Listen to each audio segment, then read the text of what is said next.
जी सब लोग लगाया वो जी ठाकरिया ने सुनिया वो जी।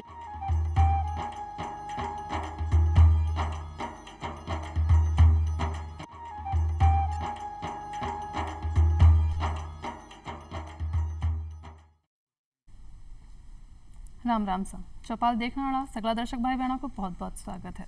दर्शक भाई बहनों, जिया कि आज आप अपना देश ने देखा तो देश आपनो दिन दुगनी रात चौगनी तरक्की कर रहे है, खूब तकनीका आ रही हैं, खूब जगह आपनो विकास हो रहे है देश को, और ये विकास के अंदर साझेदारी महिला पुरुष दोनों की बराबर हो रही है। महिला सशक्तिकरण की भी आप बात कर रहे हैं, लेकिन कठिन न कठा आप देखा है कि महिला ने घर में समाज में आज भी बांके लिए चाहे भले शिक्षा को स्तर बढ़ो है, महिला भी शिक्षित हो रही है, लेकिन फिर भी कठिन कठिन जानकारी को अभाव है कि महिला ने अपने अधिकारों की जानकारी को नहीं है,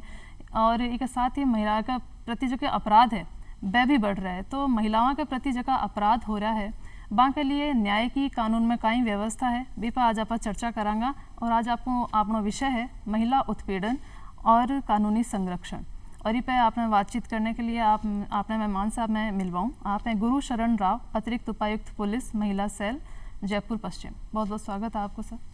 धन्यवाद साहब। तो सबसे पहले बात है महिला उत्पीड़न की जी। तो महिला उत्पीड़न काई है और कौन कौन सा अपराध की श्रेणी के अंतर्गत आवे?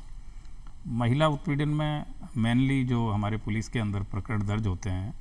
वो एक तो जो विवाहिता होती है उसको शादी होने के बाद में जो शारीरिक और मानसिक प्रताड़ना यदि ससुराल पक्ष की ओर से दी जाती है तो उसको हम 498 और 406 आईपीसी में दर्ज करते हैं। उसके अलावा जो महिलाओं के संबंधित अपराध है जैसे रेप केसेज है, अपहरण के केसेज है, छेड़छाड़ के केसेज है, इनको भी हम अलग अलग धाराओं में दर्ज करते हैं। आजकल खास करके बच्चों के बारे में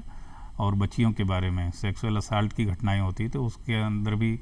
भारत सरकार ने और पॉक्सो एक्ट बना दिया है, उसके तहत भी मुकदमे दर्ज किए जाते हैं। तो एक महिला उत्पीड़न के अंदर आपने कन बहुत केस आता होगा, तो की टाइप का केस अपन देखने ने मिल रहा है अंदर? महिला उत्पीड़न में खास करके ज़्यादातर केस तो 498 है जिनकी शादियां हो गई हैं जी। वो उन औरतों में ससुराल पक्ष के द्वारा कुछ समय के बाद में डोमेस्टिक वायलेंस कई बार शुरू हो जाता है और कुछ में मारपीट की घटनाएं भी हो जाती है। वो केसेस थानों में आते हैं और थानों में वो 498 और 406 आईपीसी में दर्ज किए जाते हैं। फिर उनका पूरा अनुसंधान होता है और पुलिस थाने की ओर से कोशिश की जाती है कि ये एक सामाजिक अपराध है तो इनको मिल बैठ के वापस काउंसलिंग की जाती है दोनों पक्षों की ओर से। काउंसलिंग सेंटर भी हैं हमारे यहाँ जयपुर कमिश्नरेट में, चारों ही महिला थानों में, और दोनों पक्षों को बुलाया जाता है, दोनों पक्षों के आरोप प्रत्यारोप सुना जाता है। पुलिस की ओर से ये प्रयास होता है कि कैसे भी करके घर बैठ जाए और महिला के साथ में भविष्य में उत्पीड़न नहीं हो। जी। तो बात घरेलू हिंसा की है जिसके अंदर सामान्यतः आप देखा कि ससुराल पक्ष या बहू और पति पत्नी के बीच की तकरार है, इस तरह की चीज़ें या हिंसा अगर पति कर रहे तो आ रही, लेकिन घरेलू हिंसा में कहीं बेटियां भी आई है, मतलब अगर बेटी का साथ जी का संबंध है जहाँ पिता है या भाई बहन है दोनों, तो बहन का भाई के साथ, तो इसमें कोई हिंसा वहाँ के प्रति हो रही है आन रिश्ता के अंदर भी या सिर्फ पति पत्नी के अंतर्गत के अंदर आओ? नहीं, कुछ एक केसेज में जैसे यदि कोई विवाहिता ब्याह करके गई है तो सामान्यतः ये माना जाता है कि पति का ज़्यादा दायित्व है कि किसी भी आदमी के पीछे महिला अपना पूरा जीवन व्यतीत करने के लिए जाती है तो उसकी ज़्यादा अकाउंटेबिलिटी लाइबिलिटी मानी गई है। पर अनुसंधान में ये देखा जाता है कि उसकी मदर इल्ला की ओर से, फादर इल्ला की ओर से या ननंद की ओर से भी कोई प्रताड़ना तो नहीं दी गई है। यदि दी जाती है तो अनुसंधान मेरिट पे होता है और यदि ऐसे फैक्ट आते हैं अनुसंधान में तो उनका भी जरूर चालान किया जाता है। जी। अगर घरेलू हिंसा कोई महिला के साथ हो रही है तो इसके लिए वह अपनी शिकायत कठा दर्ज करवा सकते हैं? वो पुलिस थाने में भी दर्ज करवा सकते हैं जी। उनके साथ में यदि डोमेस्टिक वायलेंस हो रहा है तो, और एसडीएम कोर्ट में भी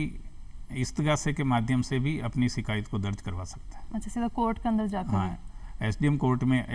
में कार्यपालक मजिस्ट्रेट कोर्ट में भी वो अपना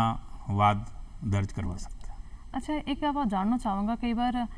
क्या बना कि महिला के साथ हिंसा हो रही है घरेलू हिंसा हो रही है और बा डर के मारे चुप है या नई शिकायत दर्ज करवा रही है, लेकिन कट्ठा न कट्ठा जी मैं पड़ोसी हाँ, मैं बांका पड़ोसी हाँ, मैं अगर इसको कुछ होता देख रहा तो कहीं माने भी कोई अधिकार है कि मैं भी के खिलाफ कोई शिकायत दर्ज करवा सका? हाँ, यदि डोमेस्टिक वायलेंस हो रहा है पड़ोस में और यदि वो महिला आगे नहीं आ रही तो पड़ोसी या जो भी नॉन है उनकी जानकारी में आने पर भी वो पुलिस कंट्रोल रूम को, संबंधित थाने को, महिला थाने को शिकायत दर्ज करवा सकते हैं। उसके बाद में पूरी जांच हो जाएगी। जहाँ तक कोशिश की जाती है कि परिवार उसका उजड़े नहीं, बिखरे नहीं,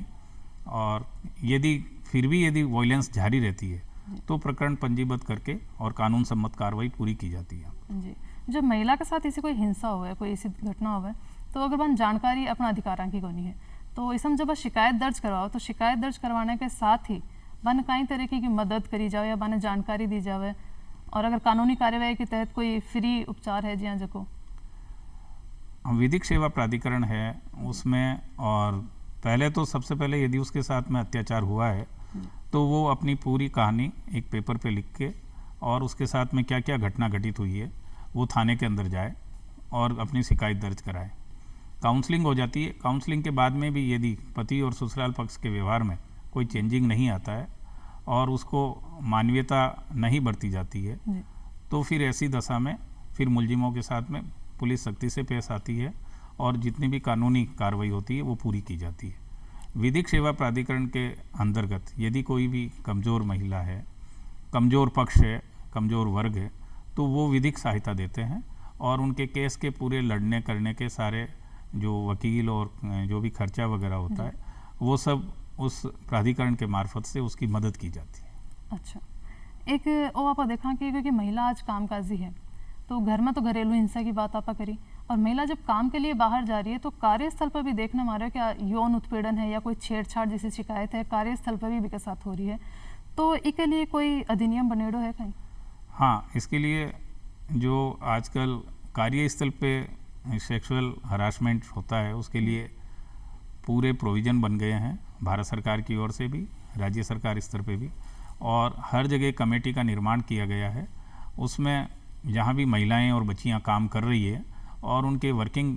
प्लेस पे यदि कोई सेक्सुअल असाल्ट हो या इस टाइप की टॉर्चर की घटनाएं होती है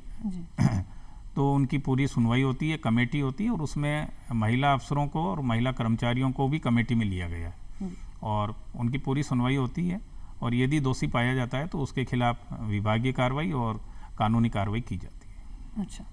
तो एक बात करना आप तो जगह की बात हुई कि कामकाज वाली जगह पर हो गयो, घर में हो गयो, लेकिन जब भी कामकाज वाली जगह जा रहे हैं या और कोई काम से आप घर से बाहर निकल रहे हैं तो बाहर आते जाते वक्त भी बहुत आम बात हो गई है कि महिलाओं के साथ छेड़छाड़ की स्थिति हो रही है बस में, ट्रेन में, चलते वक्त सफ़र के अंदर, तो इसे में महिला शिकायत इकट्ठा कर सके हैं और कोई हेल्पलाइन अगर है तो वो भी मान जरूर बताओ। हाँ, पुलिस कमिश्नरेट क्षेत्र में और सभी जगह पर पूरे स्टेट में और ऑल ओवर इंडिया भी महिला हेल्पलाइन है, कंट्रोल रूम है, आप 100 नंबर पे डायल कर सकते हैं। अच्छा, 1090 नंबर है वो महिला हेल्पलाइन है, उस पर भी आप कॉल कर सकते हैं और अपनी शिकायत दर्ज करवा सकते हैं और उस शिकायत जो ही दर्ज होगी तो कंट्रोल रूम के मार्फत उस संबंधित थाने की पीसीआर जो हमारी 24 घंटे बाहर ही रहती है उसको वो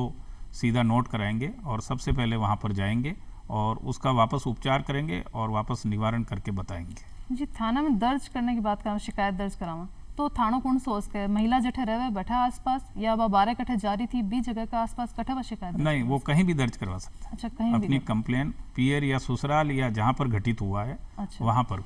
कहीं भी दर्ज करवा जा सकता है। और एक सुरक्षा सखी योजना मैं नाम सुना तो वो कहीं है अंदर? ये सुरक्षा सखी योजना एक सामाजिक पहल है पुलिस की जिसमें अधिकतर महिलाओं को पुलिस से जोड़ने का काम किया जा रहा है। अच्छा, और उसमें जैसे पहले हमने CLG मेंबर बनाए थे जो मासिक रूप से, त्रैमासिक रूप से, 12 मासिक रूप से आके और अपनी बात, अपने क्षेत्र की बात कहते थे, वैसे के वैसे सुरक्षा सखी के मार्फत हम चाहते हैं कि महिलाएं या बच्चियां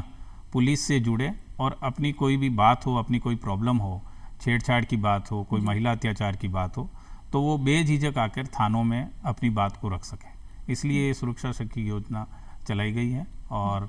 राजस्थान में अभी करीब 16,000 सुरक्षा सखियों का निर्माण गठन किया गया है, जो मेंबर बनाए गए हैं जी। उनको एक बेच भी दिया गया है सुरक्षा सखी, और उनको ट्रेनिंग भी दी जा रही है। जी, तो प्रशिक्षण भी है इसके लिए? जी जी जी मतलब कोई भी महिला जाकर सुरक्षा सखी बन सकेगा? जी जी, कोई भी महिला अपने थाना क्षेत्र में जाके और सुरक्षा सखी के लिए यदि वो आतुर हैं तो निश्चित रूप से उसका स्वागत है और वो मेंबर बनेगी। जी, तो ये व्यवस्था है कि कई बार के बच्चियां हुए हैं, वह घबरा जावे, डर जावे कि बांक साथ जब कुछ गलत हरकत हुए है, छेड़छाड़ की कोई हरकत है, ऐसी कोई हरकत है, तो वह बताने से डरे, झिझके। तो अगर बाने एक सखी मिल जाएगी, मतलब एक सहेली की तरह होगी, बाने वह अपनी बात पूरी बता सके और बां के साथ जाके आप अपनी शिकायत है वह पुलिस थाना में दर्ज करवा जी सको। जी, इसीलिए इसका नाम सखी रखा है, जी, सुरक्षा बिल्कुल, सखी। सुरक्षा सखी है। एक आप बात करें तो महिलाओं की बात हुई, लेकिन बच्चियों की बात करें जो स्कूल कॉलेज जाना आ रही है, तो बां के लिए कहीं विशेष वह है कि भाई बां के साथ छेड़छाड़ की जगह घटना बहुत ज़्यादा हो रही है, आम है, तो वह बां के साथ नहीं घटी, तो अगर हो भी गई है तो बां के लिए कहीं व्यवस्था? उसमें जो रोल है, प्राइमरी रोल तो पेरेंट्स का है एंड मदर का रोल है। अच्छा, वो अपने बच्चों को, चाहे मेल हो छोटा या बच्ची हो, वो उसको थोड़ा सा ट्रेंड करें कि बेड टच और गुड टच के बारे में बता के भेजें कि स्कूल के अंदर यदि कोई भी टीचर भी हो जी। या कोई दूसरा आदमी भी हो या लड़का हो, उसका जो टच करने का फीलिंग है वो कैसा है। जी, और दूसरा, यदि इनके साथ में ऐसी घटनाएं होती है तो वो उसको दबाए नहीं, तुरंत या तो संस्था प्रधान को बताएं या घर पे आके पेरेंट्स को बताएं या फिर पुलिस को बताएं, ताकि उसका समय रहते निवारण हो सके और आगे कोई बात नहीं बढ़े। भी जब महिलाओं की आप बात करा हैं जो समझ रखे है, वे भी जब अपने साथ इस तरह को कोई आपराधिक मामला हुआ बिना बताना में हिचके, तो बच्चा तो बहुत छोटा हुआ है, तो बिल्कुल ज़रूरी है कि बाना आप सही समझ देवा, सही जानकारी जो आज के समय में ज़रूरी है बच्चा ने देनी, तो वह माता दे सके है और स्कूल में बांका जगह टीचर सके, इसके गुरुजन भी बने दे सके है। और एक आप जानना चाहूँगा कि अपना जगह महिला आयुक्तालय बनेड़ा है, तो अभी वर्तमान में कई तरह की व्यवस्था महिलाओं के लिए वहाँ के लिए करी गई है? पुलिस आयुक्तालय में महिलाओं के लिए महिला हेल्पलाइन है, जी, हमारा 100 नंबर है। दूसरा, हमने निर्भया स्क्वाड का एक गठन कर रखा है, अच्छा, जिसमें 216 करीब महिला कर्मचारी लगे हुए हैं। वो जयपुर के अंदर करीब 16 टीमें बनाकर अलग अलग जगह पर जो पब्लिक प्लेसेज है वहाँ पर वो जाते हैं। उसमें सादा वर्दी में भी है और कुछ वर्दीदारी भी है। अच्छा, जहाँ पर ये जो भी कोई छेड़छाड़ की घटना हो या इस टाइप की महिलाओं को कोई अपराध करने की कोशिश करें तो उनकी रोकथाम हेतु पुलिस ने पूरा जयपुर कमिश्नरेट में प्रिवेंटिव कर रखा है। जी, तो कई बार आप समाज में देखा कि पुलिस से भी भयभीत हुए हैं लोग, तो पुलिस की एक छवि ऐसी नकारात्मक हो रही थी, सकारात्मक करने के लिए अपना पुलिस लाइन है जो कि, तो पुलिस के अंदर प्राथमिकता कहीं तय करी गई है जिससे महिला के दिमाग में सकारात्मकता आवे और वह पुलिस से जुड़े और अपनी बात है वह से कह सके। हमारे पुलिस मुख्यालय से राजस्थान से जो पुलिस प्राथमिकताएं बनाई गई 2022 की, उसमें अपराध संबंधी प्राथमिकता में पहली प्राथमिकता ही महिलाओं, बच्चों, SC ST और वृद्धजन, उनके संबंधित होने वाले अपराध और उनका गुणवत्तापूर्ण अन्वेषण ही बनाई गई है। तो हमारी प्रायोरिटी पुलिस मुख्यालय ने इस बार पहला वर्ड ही महिलाओं के लिए दे रखा है कि महिलाओं से संबंधित कोई भी अपराध हो तो उसको प्रायोरिटी पे करना, सबसे पहले प्रायोरिटी दी गई है जी, खास करके। और यहाँ पर ये पुलिस मित्रों का भी गठन किया गया है, जैसे धार्मिक जुलूस और बड़े जुलूस जो निकलते हैं, उसमें मेल के रूप में, फीमेल के रूप में पुलिस मित्र भी बन सकते हैं। और अभी राजस्थान में करीब 36,000 करीब पुलिस मित्र बनाए जा चुके हैं। और गांवों के अंदर भी जैसे ग्राम रक्षक नाम से हमने एक योजना चला रखी है,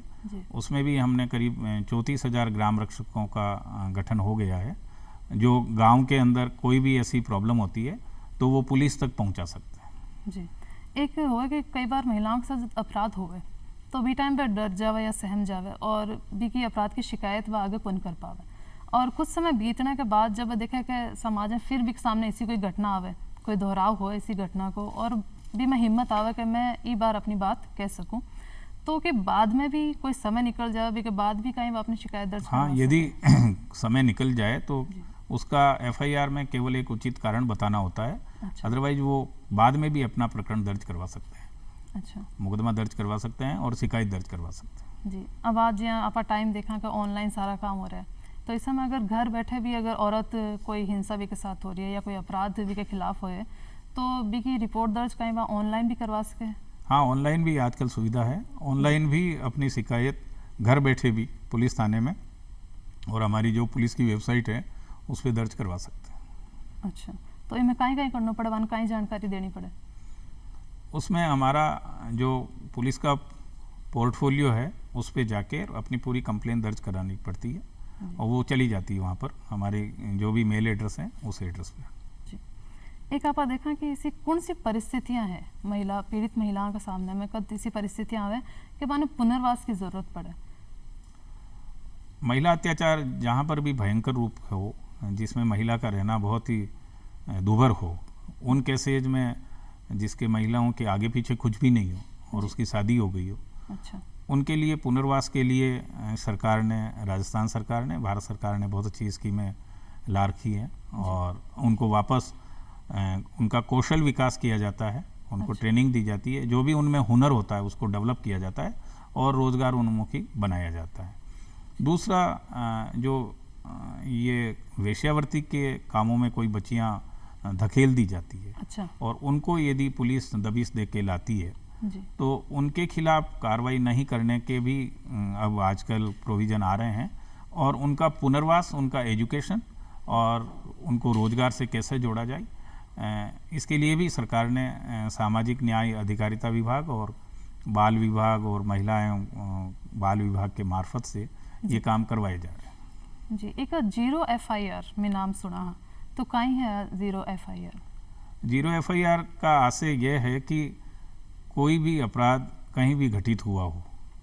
और यदि वो उस क्षेत्र में नहीं जा रहे हैं, जैसे राजस्थान की महिला है या पुरुष है, उसके साथ यहाँ अपराध हुआ है, पर यदि वो गुड़गांव में हैं और वहाँ जाने के बाद में उन्होंने वहाँ FIR दे दी है, अच्छा, तो उसको वहाँ पर 0 नंबर FIR काट के यहाँ भेज दिया जाएगा वहाँ की पुलिस के द्वारा कि ये घटना और अपराध आपके क्षेत्र में हुआ है, अतः इसका अनुसंधान आप करके नतीजा दें। उसको 0 नंबर FIR कहते हैं। मतलब कि जो पीड़िता है या पीड़ित है उसको भटकना नहीं पड़ता है, अच्छा, और उसके निकटतम जो पुलिस स्टेशन है वहाँ पर भी जाकर वो अपनी FIR दर्ज करवा सकता है। वहाँ से वो संबंधित के पास चली जाएगी और संबंधित उसका अनुसंधान करके नतीजा न्यायालय में पेश करेगा। अच्छा, एक आप क्योंकि देख रहे हैं कि महिलाओं के प्रति इतनी हिंसात्मक हो, चाहे शारीरिक हिंसा हो या मानसिक हिंसा हो, जो भी अपराध बढ़ रहा है महिलाओं के प्रति, तो आपने पास बहुत सारा केस हिसाब आप देखता होगा, तो एक अंदर कई कारण निकल कर सामने आ रहे हैं कि कई है इशू के क्यों हो रहे हैं कि महिलाओं के साथ इतना अपराध हो रहे हैं? जितना भी हमने एनालिसिस किया है, पुलिस कमिश्नरेट में करीब लास्ट टाइम भी महिला अपराध 3000 के आसपास दर्ज हुए थे। उसमें से 498 करीब 1200 केसेज दर्ज हुए। अच्छा, उसमें जो आजकल की युवा पीढ़ी है पढ़ी लिखी, उसमें तो कहीं न कहीं ईगो क्लेश हो रहा है कईयों का। कई कारण हैं, महिलाएं जैसे स्वतंत्रता चाहती है, अच्छा, फ्रीडम चाहती है। कईयों के अंदर ये जरूर आता है कि कहीं न कहीं शराब पी के नशावृत्ति जैसे पुरुष में हो जाती है, या शादी के समय पता नहीं, और एक पुरुष प्रधान सोच होती है, तो वो उसको थोड़ा दोयम दर्जे का स्थान घर में देने की कोशिश करता है, जो आजकल की बच्चियां पसंद नहीं करती है। इस टाइप की बात को लेकर भी उनमें विवाद हो जाता है और वो केस में तब्दील हो जाता है। और बहुत कम मामलों में मदर इन लॉ और फादर इन लॉ और ननद का रोल आता है। पर जहाँ तक दहेज की मांग है, वो केवल एक अपनी सामाजिक परंपरा के अनुसार लोग देते हैं, तो दहेज के लिए नहीं, बनिस्बत की उनके वैचारिक मतभेद इतने बढ़ जाते हैं कि वो साथ रह नहीं सकते, इसलिए वो प्रकरण पंजीबद्ध होते हैं। जी, लेकिन एक अंदर सबसे बड़ी बात, ज़्यादातर आप दहेज का आप केस देखा, तो दहेज के मामले में एक आप जानना चाहूँगा, जब भी दहेज की मांग हुआ और दहेज मांगने के अलावा जब दहेज के चलते बने हिंसा को शिकार होना पड़ा है, घर में मारपीट अगर बहुओं के साथ हो रही है, और वह जब अपना केस दर्ज कराने जावे तो बने की तरह की कोई लिस्ट है, कोई सामान के क्या कहीं मतलब प्रक्रिया पूरी कहीं रहे अभी के अंदर? सबसे पहले तो यदि 498 में केस दर्ज करवाया जाता है महिला के द्वारा जी, तो वो और उसके परिजन थाने में जाके अपनी पूरी FIR देते हैं, उसको हम दर्ज कर लेते हैं। उसके बाद में जो हमारा एक अनुसंधान अधिकारी होता है, अच्छा, उसके नाम वो फाइल की जाती है और वो फिर उस मुस्तगिस पक्ष से पहले तो उसके बयान लिखेगा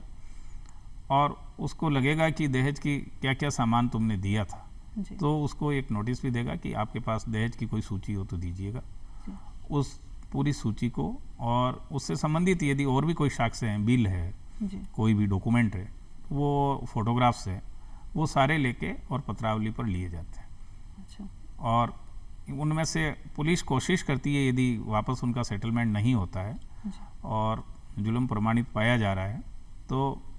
या नहीं भी पाया जा रहा है, तो हम यदि बच्ची बिल्कुल ही एडामेंट है, दोनों पक्ष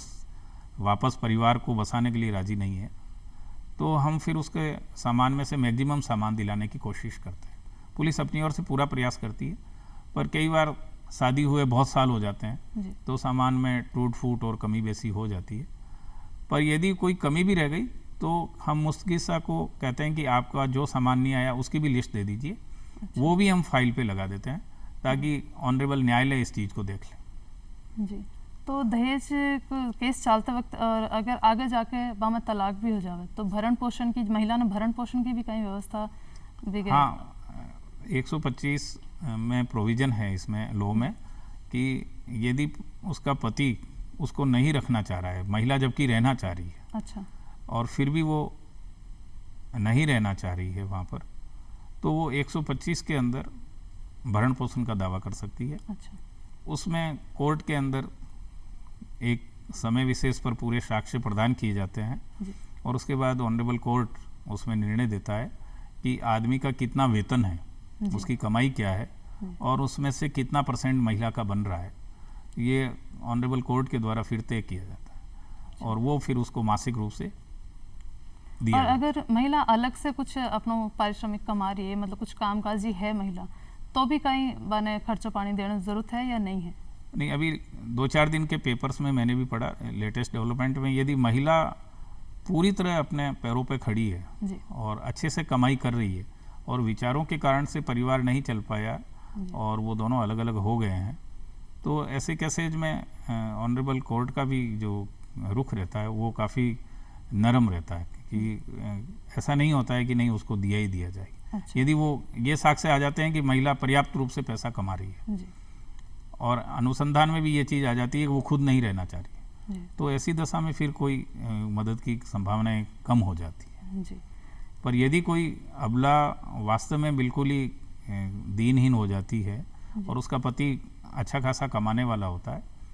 तो ज़रूर उसको ये भरण पोषण दिया दे जाता है। सकता है जी। तो आप तो भरण पोषण की बात हुई, एक आप वो जानना चाहूँ क्योंकि महिलाओं के प्रति इतना विरुद्ध इस खिलाफ जगह है, अपराध हो रहा है, तो कट ना कट है जागरूकता की कमी है। महिला खुद जागरूक नहीं हो रही है और महिलाओं ने अपना अधिकारों की जानकारी नहीं है। तो सबसे पहले तो मैं चाहूँगी कि आप हमारी महिला बहना ने कुछ ऐसा अधिकारों के बारे में बताओ जो जी की जानकारी वाला होनी चाहिए। आजकल जो भी महिला एवं बाल अधिकारिता विभाग है जी और जो भारत सरकार का भी है, राजस्थान सरकार में भी है, जी वहाँ पर ढेर सारी योजनाएं संचालित की जा रही है जिसमें महिलाओं को सशक्त किया जाता है और उनको कौशल हुनर वगैरह देके पैरों पे खड़ा आत्मनिर्भर भी बनाया जाता है। जी जी और पैदाइशी बच्चियों के लिए भी भारत सरकार और राजस्थान सरकार ने इतनी स्कीमें चला रखी है डाकघर के माध्यम से, बैंकों के मार्फत से, जी कि आप यदि थोड़ी थोड़ी बचत करो और बाकी उधर से गवर्नमेंट आपकी मदद करेगी। जब भी आपकी बच्ची वयस्क होगी, जैसे सुकन्या समृद्धि योजना, जी यदि बच्ची स्टार्टिंग में अपन कुछ पैसा लगाते हैं जिसमें न्यूनतम 250 रुपये से अधिकतम 1.5 लाख रुपए तक अपन जमा कराते हैं, जी और बच्ची यदि 21 साल के आसपास होती है तो आपको अच्छी खासी पैसा करीब अबव 50 लाख के आसपास राशि मिलती है। जी और इसी टाइप से अपने पोस्ट ऑफिस में बहुत सारी स्कीम है, RD स्कीम्स वगैरह, जिसमें काफ़ी अच्छा ब्याज दर है और उसमें चक्रवर्ती ब्याज भी मिलता है, जिससे छोटी छोटी बचत से भी वो काफ़ी मजबूती हासिल कर सकती है। जी और कोई अधिकार इस हो या आप यहाँ करोगे चलते चलते अपने महिला बहना ने आप या पूरे परिवार ने जागरूक करने के लिए कोई संदेश बने देना चाहो तो? मेरा संदेश केवल यही है कि यदि महिलाओं का लिए खास करके, और ये जो महिलाओं के संबंधित 498 के अपराध हो रहे हैं, जी यदि शादी हो गई है तो दोनों पक्षों को निभाना चाहिए बनिस्पत की टूटने के। ईगो हर्ट नहीं करना चाहिए, एक दूसरे को नीचा दिखाने की कोशिश नहीं करें, और उसमें कोई भी डिमेरिट नहीं निकाले आदमी या पुरुष, न तो पुरुष औरत में निकाले, न औरत आदमी में निकाले। वो एक निभाने का नाम है, और उनको कम से कम पॉजिटिव सोचेंगे तो एक समय विशेष बाद में उनके झगड़े मिट जाते हैं। मतलब काम ज्यादातर अपन सकारात्मकता की ओर ले जाना है। यदि तो सकारात्मक सोचें और एक दूसरे को दुश्मन नहीं समझें जी, तो हल हो जाता है। और प्रत्येक सास को भी, प्रत्येक बहू को अपनी बेटी समझना चाहिए। तो एक साथ ही आज का कार्यक्रम है जो महिला उत्पीड़न और कानूनी संरक्षण, इस पर बहुत अच्छी जानकारी राव साहब आप दी, तो इसके लिए बहुत बहुत धन्यवाद आपको। Thank you sir. अब समय हो गया है विदा लेने को, तो लिया विदा, राम राम सर।